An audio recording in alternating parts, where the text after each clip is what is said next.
Hello दोस्तों, आप कैसे हैं? स्वस्थ होंगे, मस्त होंगे और प्रसन्न होंगे गाइस। दोस्तों, आज मैं घर में अकेली हूँ क्योंकि बच्चों की छुट्टियाँ, जाड़े की छुट्टियाँ पड़ रही हैं, जिसे इंग्लिश में विंटर वेकेशन कहते हैं, वैकेशन कहते हैं। बच्चे घूमने के लिए गए हैं और मैं अकेली हूँ क्योंकि घर में और कोई है नहीं। मैं बेटी के पास ही रहती हूँ और बेटी को मैं कह नहीं सकती कि मैं अकेला रह रही हूँ या रह जाऊँगी। अब बच्चों के साथ दामाद के साथ जाया भी नहीं जाता, तो मैं अकेली हूँ आज घर में। और आज बच्चों ने जाने से पहले सुबह मेथी की पूरी और आलू टमाटर की सब्ज़ी बनवाई थी और वो ही मैंने खा ली थी।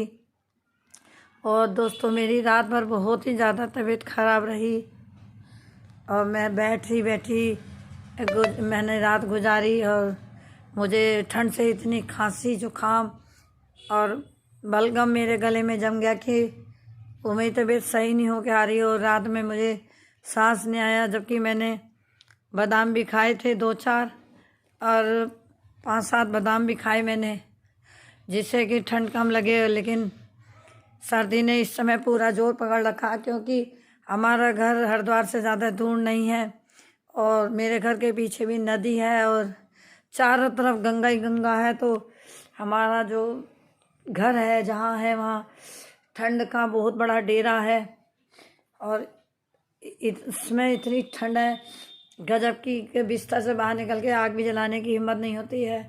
और दोस्तों, ऐसे में मेरी एक दोस्त ख़त्म हो गई है जिसका नाम सुमन था और मैं उसके दुख में बहुत ही ज़्यादा दुखी हूँ। दोस्तों, वो मंदिर में भजन एक से एक अच्छे भजन गाया करती थी और हमेशा मुझे अपने साथ ही बैठाती थी, कहती थी कि तुम मेरे साथ गवा सकती हो, तुम्हारी आवाज़ मेरी आवाज़ से मिलती है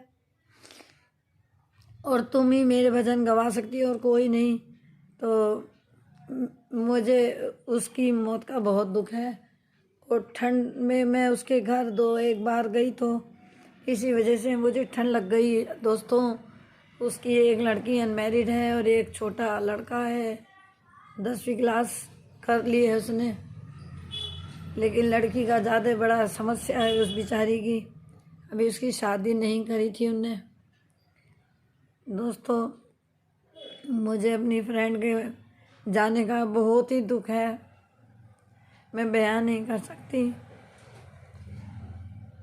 और आप लोग सब दुआ करें कि मेरी फ्रेंड जहाँ भी हो, भगवान उसे स्वर्ग में भगवान के चरणों में जगह दे।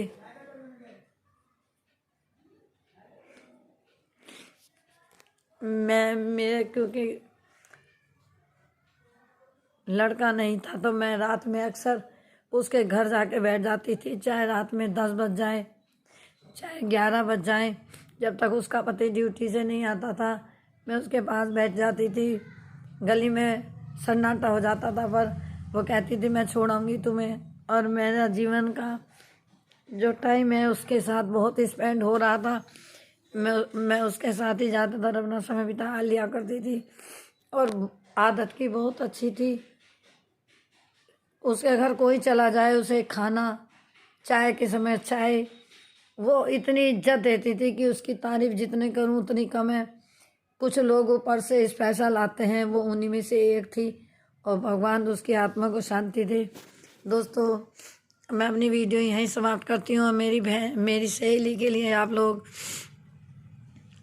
प्रार्थना करें कि उसकी आत्मा को शांति मिले। Thank you so much. मेरी वीडियो को लाइक करें, शेयर करें, सब्सक्राइब करना ना भूलें।